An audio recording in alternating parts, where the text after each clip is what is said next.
Hey guys, I want to talk to you about my new single, Spirit and Truth. So this is a hard one to write. It's even a hard one to sing because I'm really admitting that I'm not living up to the biblical standard in the song. The chorus is, I come to you by the blood, I come to you by your mercy, asking you to help me live in spirit and truth, because the concept that Jesus brings up while he's talking to the woman at the well, he says one day the true worshipers will worship in spirit and truth. They won't worship just in this location or that location. And when I think of that phrase, spirit and in truth, I think he's talking about John 15, abiding, and also that's the spirit portion, but also living in a place of honesty before God.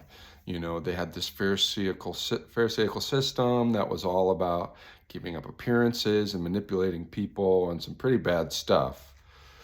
And Jesus went to a very broken woman, a type of person that would be forgotten or discounted in their culture for sure. I mean, she had a bad record, and he basically prioritizes her and says, "Yeah, I want you, and I know everything about you, so you don't have to pretend. You don't have to hide."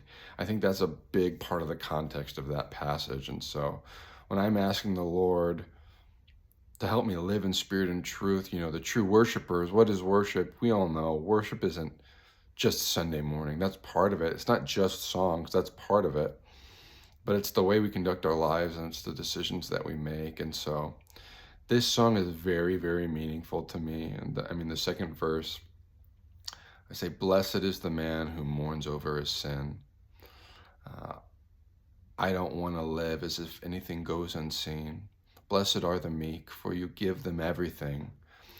I don't want to sing wanting anything unclean. As a worship leader, that's like a huge one thing to say and one thing to admit before the Lord, but also it's a huge thing to wrestle with.